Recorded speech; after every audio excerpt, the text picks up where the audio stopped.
Why don't we spend that? That's So you got a dam down there to rubber against. let the trees fall where they may. And we did not put the dam there, ma'am. It was put there over 50 years ago Humans put by a the dam totally there. different group. Sure, man. But we're keeping it there. You know, I don't wanna get into a debate with you about this. You know, are we not doing the same thing when we do prescribed burns and manipulate the woods to mimic nature? And I I'm don't like trying- those I'm either. trying to deflect. You don't I heard manage that in this nature. whole meeting. I don't need the deflection. We're talking about Rodman Reservoir. We're talking about this situation. We're not talking about burn. We're not talking about another lake system or so. We're not talking about this system right here. Again, we all respect each other's opinions. And I know there's a lot of strong feelings in here. Yes, ma'am. So, I clearly point is well taken, but I'm also shocked at what we don't know. We don't know the value of the amount of carbon that would be taken out of our global warming disaster if we had trees instead of crushed, ugly, dying floodplains. And there's a huge amount of acreage, you probably know, Mickey, how much it is that quickly could be trees that would eat carbon and give us oxygen. And at some point, people in this room that have kids and grandkids and even a young dog are gonna be experiencing a deep quality of life decline if we don't start looking at what trees value our lives, give value in our lives. Yes, ma'am. Yet, these costs aren't being talked about. And while I'm sure we all appreciate the, you know, the concern that FWC has in trying to mitigate different issues, I think a lot of the general public's concern is, why do we keep putting money into something that even the DEP for over 30 years has recommended to get rid of? They have recommended to restore the natural flow of the Ocklawaha River for over 30 years, and we keep putting money into, you know, fixing the dam, as you mentioned, getting rid of the you know, logs and everything that have fallen in, spraying and spraying and spraying over and over again. Of course, we have to have the drawdown because it's prohibitively expensive to keep spraying to kill the vegetation. That would be mediated to a very, very large degree if we restored the flow. Well, again, and you know, we're not gonna solve that tonight. That's ultimately a decision of the legislature. Yes. Permitting, legislature, and those things that are way above my pay grade. So, yes, sir. 50 years ago, mistake was made. Now, everybody wants to tear down the dam. Why can't you just go to the reservoir and look at the ecosystem that it has made itself? It's made itself a beautiful ecosystem. You know, you're talking about 8 or 9 miles of Ocklawaha that is contained by the dam, that is its own beautiful ecosystem. It's got its own wildlife, its own diverse ecosystem. It's beautiful. But you want to tear down the dam just because it's not natural. There's a lot of things not natural. Burn down your house, it's not natural. You know, it's a beautiful ecosystem. Why can't you accept it for what it is? And you're talking about the $10,000 that they spent, that spent spraying Rodman. FWC's budget for spraying this year was $25 million. That's not counting, that's just for spraying. That's not counting what Army Corps of Engineers' budget was for spraying the St. Johns River, which was quite a bit. Sir, can I speak? Well, one moment, please. I would like us to get back on topic about the drawdown. Again, we can have a big argument unfold here tonight, and it will get us nowhere, and we will, you know, basically, the point of this meeting will evaporate. We know, I think everybody in here knows where they stand, as far as you all from the public. It's good to talk about it. I know you know where Yeah. I stand, and I have to say, when Marilyn voiced that, I do know there was kind of an elephant in the room, and probably we all breathe more, because that's a strong feeling a lot of us share.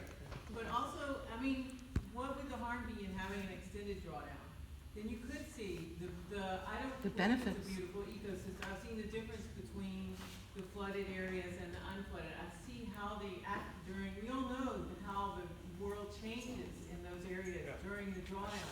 So why not have it longer and to see those changes are, and that might go some way to put people on the same page. Well, that's not what is proposed for this go-around. We certainly a mistrust of government on the part of the pro-reservoir faction, that if it stayed down for a period longer than the 3 months or so, the typical drawdowns would ever be brought back up. So I think that's probably the biggest obstacle to that. Yes, ma'am. Okay, it's not a reservoir, is it? It's a pool. Rodman Pool, it is not a reservoir. Well, we can get into the semantics of that, Okay. but, okay. But you're talking about that wonderful ecosystem out there that has been created by the dam. They destroy it every time they draw it down. It gets destroyed and then it has to slowly come back. But a lot of fish, there's a lot of damage done with every drawdown. They have to do it so they can destroy all those plants. So it gets destroyed Well, every 4 or 5 years. again, I use the metaphor when I'm showing the reservoir people that it is like doing a prescribed burn. You're oxidizing, mineralizing all those organics out there and rejuvenating the system every 4 years, which is what a burn does. But that's a fire adapted Burns are natural ecosystem. event, A dam does not serve, so that's false equivalent. Exactly. That's false. The burns we predominantly do in public land management these days, particularly in Florida with 20 million people, are natural events. They mimic a natural event, sir, a dam does not. Well, the drawdowns mimic dry and wet cycles. By The lowering the drawdown- reservoir, you're basically mimicking drought and then wet periods. No No. doubt, the dam has no place. The permit has expired, time has passed, they're essentially managing the fishing hole. I know that's in court, I think between FDE and the U.S. Forest Right. Service at this Right, point. I don't Has been expect for a you- couple of years, so. Yeah, I don't expect you to take them tonight, it's just to equivocate and somebody say, well, it's like burning your house down, well, you know, let's drop by and give you some matches. I mean, that's not a natural structure, it's not a natural event. Yes, sir. I realize this is a project handed to you that you had no place in creating initially. Well, believe it or not, about 20 years ago, I wanted this job. So. Large callus on my forehead. But So, 50 years ago, it didn't exist. yeah. Can you help us by describing the advantages and disadvantages of the drawdown? What you gain by drawing down and what some problems are with drawdowns? The biggest benefit is oxidizing the accumulated organic matter, sediments, because it's a So reservoir. it doesn't move downstream? It's a nutrient, no, so it doesn't keep building up and creating lower oxygen conditions. So you have that ability to draw it down, water 2/3 of it, oxidize those organics, and then you've got more basically sand, soil, fish can spawn more easily when they're fanning out their beds, so it's better fisheries habitat. You've got all those, the birds that come in, all different species. I mean, I've seen hundreds of wood storks out there feeding at dawn with the steam coming off of Orange Creek. I've seen, hundreds and hundreds of sandhill cranes in the flat by where the boat canal normally is at Rodman Campground, ducks, waterfowl, and every year, every drawdown is different depending on what the aquatic plant community is. And I saw early in my career firsthand, the reservoir had been kept at a stagnated level when the feds had it under a court order at 18 feet. And it was topped out in hydrilla. I had to take a group from Gainesville. I live in Gainesville and know a lot of FDE people, friends of friends, and I had to take some people out there to look around on a pontoon boat. And this is over 20 years ago. And was out there and having to clear the prop on the pontoon boat we were riding around in because the reservoir was full of hydrilla. And then when we started doing the drawdowns to 11 feet, how it shifted the aquatic plant communities out there. It was predominantly almost all hydrilla out there. Now it's the dominant plants are naiad, which is a native plant, eelgrass, which is a native plant, what else? Coontail, a native plant. So it's totally flipped, and hydrilla is hard to find out there now, which is very unusual. Doing the drawdowns has totally changed and increased the coverage of native plants and the diversity and spread of native plants. And I know some people, I'm sure people in this room don't like that because it makes the reservoir look better than it's been portrayed at times. But that's the reality of what I've seen out there. That doesn't mean all the nuisance plants are gone. It doesn't mean the herbicides don't have to be used somewhat surgically, strategically, as that gentleman mentioned earlier. But we try and minimize the use of herbicides and aquatic plant control out there. That's how I was trained by my predecessor, Dave Bowman, who managed the reservoir for 30, 40 years, as first a Corps employee and later a DEP employee. He was the first manager of the Greenway from '94 when I was hired till 2000. And then he worked as a consultant up till about 2012. But that's what I've seen firsthand from the drawdowns. They're very beneficial. Yes, ma'am. I actually have two questions. Number one, can you tell us, going back to the drawdown, what effect lowering the water has on the river, natural river from Eureka to Silver River, and on the other side to the St. John's? Do those water levels actually go drastically up and down like the reservoir? Well, that all depends on the inflows upstream. From Eureka back, the backwater effect of Rodman stops at Eureka, depending on what level we have Rodman at. So when we go down to 11, you're at natural river level. Whatever's coming from upstream and the different tributaries, Silver River, the different creeks that feed into there, all the way down past where Orange Creek comes in. So you're at that natural river level. And until we raise Rodman up, then basically it's the natural river level of whatever the flows are. Like 4 years ago. That is natural river from Eureka all the way up. Yes, ma'am. And the same thing down on the other side of the dam, that's natural. Yeah, but it's affected, of course, by, depending on what the spillway discharges are at the dam, that controls what the predominant flows down the lower part of the river between the dam and the St. John's is. But again, depending on whether the water in the reservoir is going up, down, or staying the same, that affects, what the flows are downstream. So we have natural river on both sides of the reservoir. Yeah, you could argue that. Yes, ma'am. Just to support something that you just said, that the drawdown mimics the natural wet and dry periods, would that not also happen if it had never been watered? Well, you'd have those natural hydro Yes, periods. sir, and those native plants would also be more in abundance had that been. I see the Ocklawaha, my main office is right across the street from Silver Springs State Right. Park. I'm across the street from the southern boundary of Silver Springs, and Sharps Ferry Bridge is about a mile and a half away. Go out on the natural section of the Ocklawaha from really State Road 40 confluence of the Silver and Ocklawaha rivers down to Eureka. You see a lot of variability in aquatic plants, but a lot more hydrilla than there used to be, but it depends on water clarity. Like the gentleman who mentioned the lack of submersed plants on the St. John's, a lot of that I attribute, and I've had these discussions with, different aquatic plant biologists, fisheries people, members of the public, like yourself.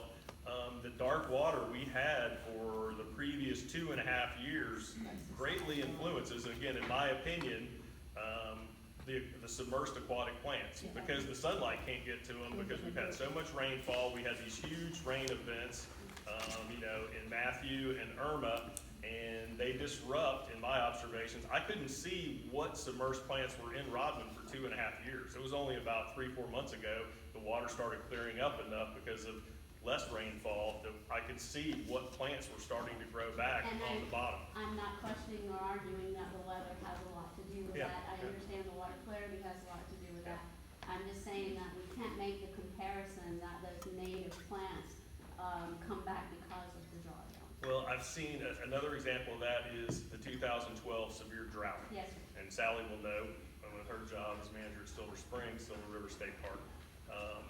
I remember looking at the flow gauges, and I remember being in a meeting at the Water Management District where someone claimed water was being pumped out of the Ocklawaha River because the levels, let me get this right, there's gauges all up and down the system, USGS online, that you can look at 24/7 about what the flows are out of Silver Springs, Upper Ocklawaha, through the dam, all up and down the system, and statewide, and rivers all over the state and lakes. So it looked like there was less flow downstream from Silver Springs in the Upper Ocklawaha. This is in 2012, and everybody was watching water severely. And everybody was calling, what are you doing with the water? There wasn't any. Right. Nothing out of Moss Bluff. Silver less than a third its historic average. It was gin clear, and the hydrilla went crazy. The hydrilla grew up so high in the Silver, just below there at the Silver and Ocklawaha confluence, it was creating a dam. The the high drill up, made a hump in the river that increased the elevation of the Silver River behind it. Yes. So that gave false readings of what the flows For were. that moment in time, Yeah, that yeah, time period, yeah, and that's yes, I what- agree with you, and yeah. I think that we just have to be Yeah. really careful that we're not taking pinpoint moments in time Yeah. and making an equivalent Well, statement. and I agree And with I have heard that quite a bit, and I just wanna say, my job actually is, quality control of data management, so Yeah. I'm really Yeah. comfortable with Yeah. looking at long-term trends. Right, yes. So I don't want us to put too much point of time On snapshots. importance on a snapshot. On snapshots. Yes. Right, And my and, my question would be, your point also, the dollars that have been spent in maintaining and drawing down is both sides of the argument, and I understand there's validity everywhere. We still don't have really the data that we need to Right. do total evaluation. I don't understand during the drawdown period why we don't concentrate our monitoring efforts far greater. I realize that's not your responsibility per se. Testing when you have that opportunity is really not that expensive, particularly when you have state-funded DEP and water management district laboratories. I would like to see a lot of data be made available during these drawdown periods so that we can have some assurance on what we're doing. One drawdown won't be sufficient. We Right. need to have, again, that long-term period Yeah. so that we can see that. and it was done, I wish it had been continued longer. Yeah. Because, a lot of that work got done during drier periods. I wish we had the data from the previous, 4 years, to add into that, so I wholeheartedly agree with you on that. And expanded parameters, though. I think that's more what I'm asking for, not only the duration, expanded parameters of analyses, because we don't have data for synthetic organic contaminants. We don't have data to substantiate the man-made influence that we have created or not. Yeah. We don't have data to show what those springs would flow. You can monitor when those springs are flowing. I know I've read many times it's difficult to monitor from a submerged spring. Well, of course it is, it's not flowing. Right. When it's flowing, why are we not monitoring them? There Why is, are we some of not that monitoring? has been done, but it's For not being minimal done to my parameters. knowledge, but. For very minimal parameters, and that's all I'm saying is I think that that should be a topic of conversation while a drawdown is occurring, that we take the greatest benefit of that time Mhm. to provide data that gives us certainty and it gives us at least a better, bigger snapshot, Yeah. to use your word. Yeah, and again, every drawdown's different so far in my experience. Yeah. So this is actually, I guess, a good piggyback question to those comments. Okay. I've been spending a lot of time in the last few weeks kind of digging through various climate change reports and such, and Matthew and Irma have come up quite a few times as, hurricane events that have incurred far greater costs in terms of maintenance and removing debris and different things, and there's a pretty strong scientific consensus right now that extreme hurricane events are going to become more and more frequent as climate change intensifies. And I really want to know, in terms of drawdowns and of course the question of whether or not to maintain the dam, how and whether climate change is being considered. Now, this drawdown is how it's been done the previous 20 years to the 11-foot Business level. as usual. The whole climate change argument, and we all know it's pretty controversial, depending on one's viewpoint. Scientifically, it's not though. Well, whether you believe it or not, it's controversial. Stop calling that. And again, we're not here to discuss climate change, so. But well, FWC, Why to not? follow up on that, FWC has a planning document in Yeah. terms of climate change adaptation and mitigation that, of course, I know this is sort of another agency, this Right. is another agency. But there are certain factors that need to be included in certain plans, particularly under the Acquisition Restoration Council. I know this is a different sort of legal body, but I just want to know whether and how those concerns are being factored in. Well, and I know our department has an Office of Coastal Resiliency. They're, working on all these issues. There's been a lot of, high-level meetings around the state as they're looking at all the different algae issues and all that, and we'll continue to work with FWC, the federal agencies and all that to find the best solutions. This is all, new stuff for, I think, everybody, and we're trying to be proactive in addressing it as best we can. Yes, Karen? I wanted to go back to what you said about the extended drawdown and the Rodman advocates. Let me make sure I have this right. The Rodman advocates didn't trust the government to not bring it back up? I had that said to me, but it's somebody who's deceased now. Okay, probably, maybe Ed Taylor. No comment. Okay, but I think I support the government's plan, the state plan, which says, and this has been since the mid-90s, and this is the new 10-year Greenway's plan. If funds are made available and permits are issued, it is the intent of the FDEP to undertake the partial restoration plan. and it's got 3 pages describing all of it. And I think most everyone in here, well, everyone that raised their hand supports this. We support the restoration. Right. We don't always trust the government, but why does a small faction of people, why are they able to thwart this plan when so many people support it? Because a lot of people really do support restoration. Well, the question was asked, how many people support restoration? A bunch of people raised their hand. There were, I'm standing up here, I saw a number that didn't. I'm not gonna say who's got the majority, and it doesn't really matter. But, it's a political issue as far as, funding and permitting. And that's, you read it exactly as I stated earlier, that if there's ever funding and permitting, and the DEP pursues that project, then so be it. We'll implement it to the best of our ability. So Well, the I permitting is political? Why would the permitting of it be political? Well, the funding is political. And I want to make a point, the reason there is a drawdown is because it's not a naturally functioning ecosystem. If it was a naturally functioning ecosystem, we probably wouldn't be having this discussion because there wouldn't be a drawdown. But the problem is we can't just look at it as it impacts a small area that's the pool. This has impacts all the way to the lower St. John's as well into Silver Springs.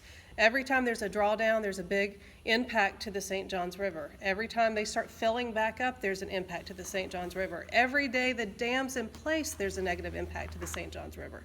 And so this isn't just a discussion about one small geographical area. It impacts so many other waterways and so many people's lives.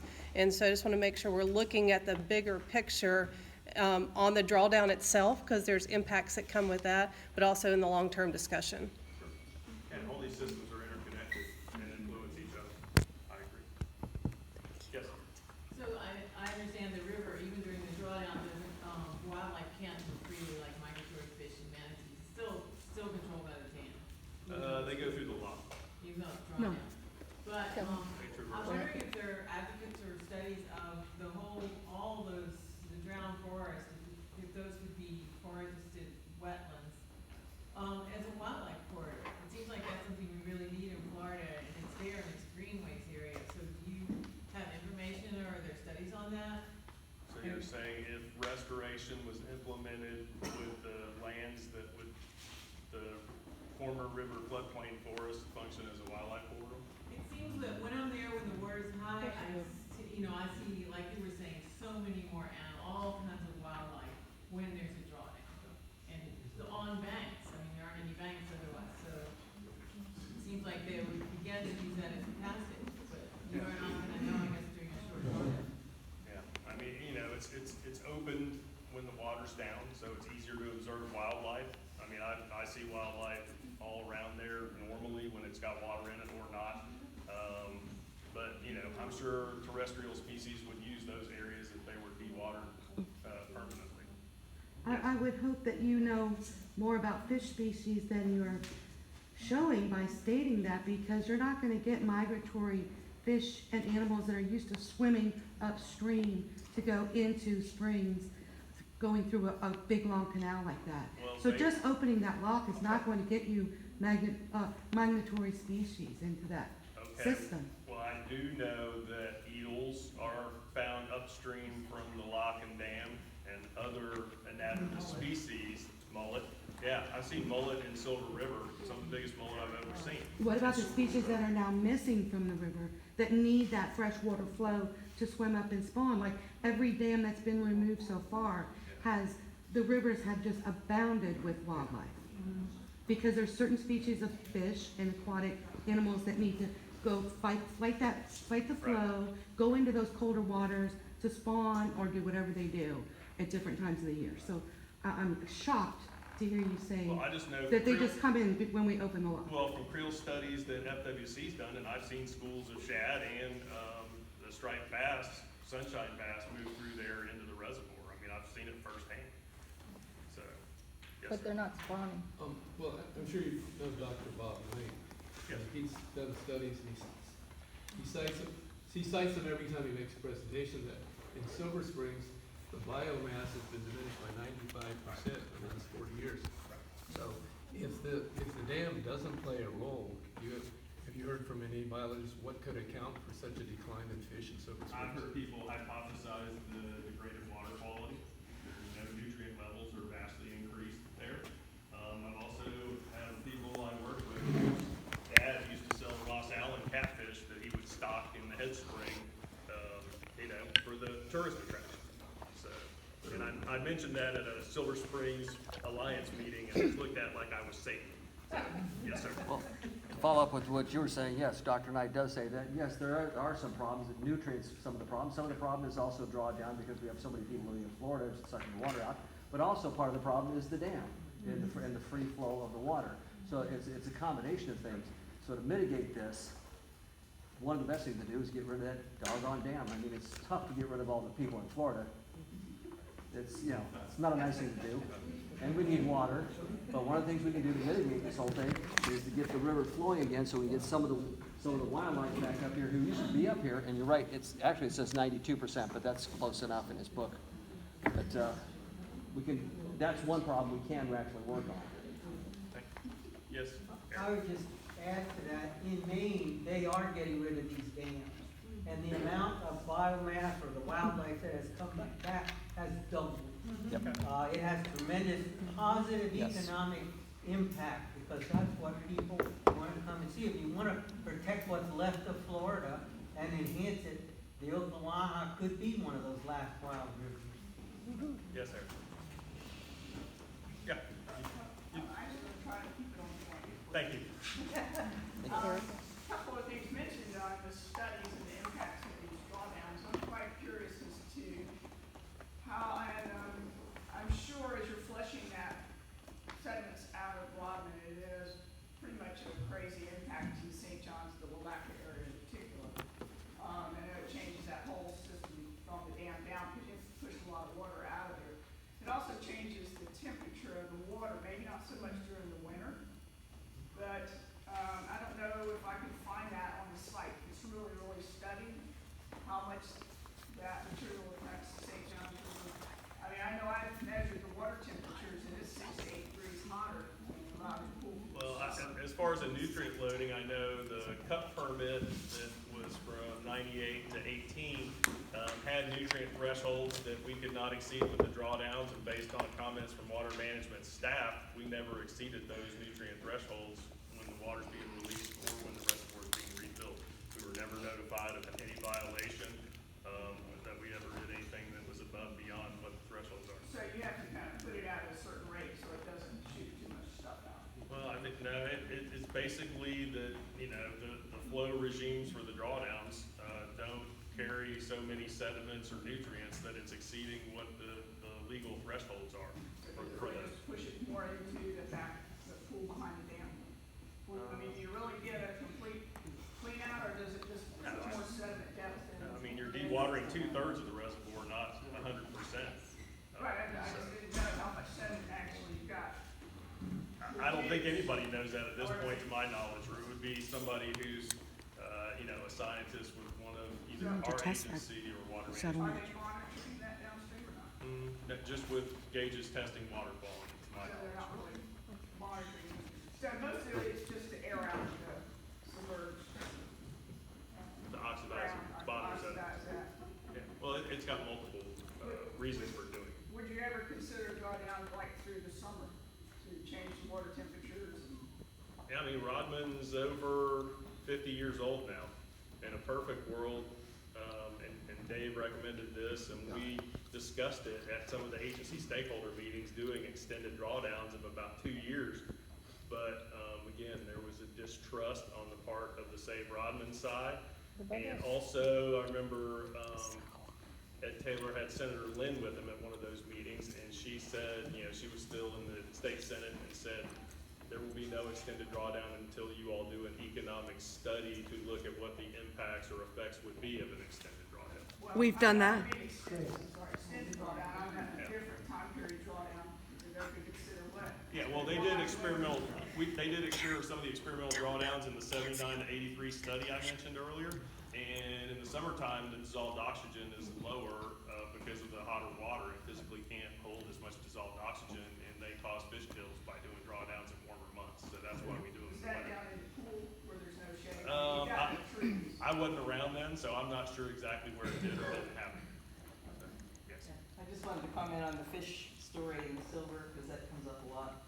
But, some students recently did another fish count in the last couple months under Bob Knight's permit, and all the fish numbers are up.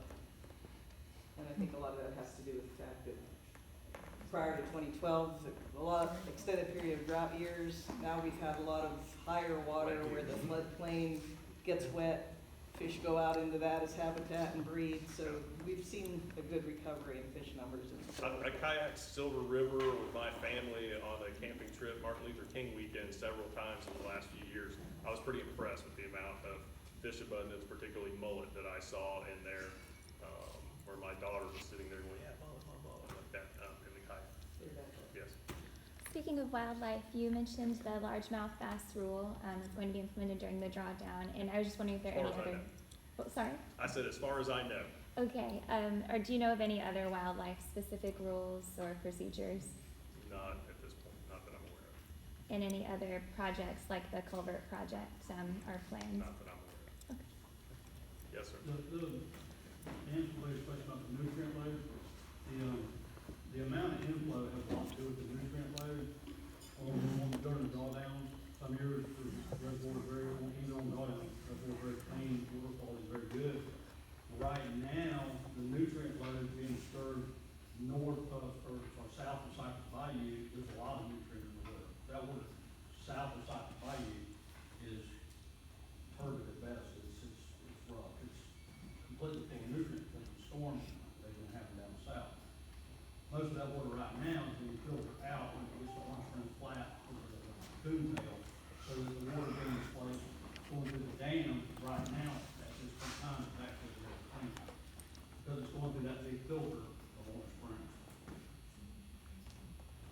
Yes, ma'am.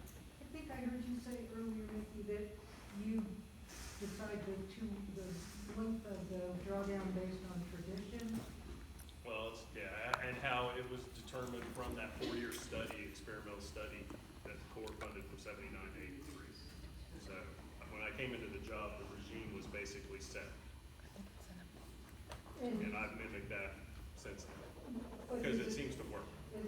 Is it more fluid? Okay, I get it, not 2 years, but is the window more fluid? Well, it used to be every 3 years they were done, and I can tell you here from a drawdown history sheet, we've done them, I think, 4 years apart. This will be the third 4 years apart. And because we went 07 to 08, then 11 to 12, and then 15 to 16.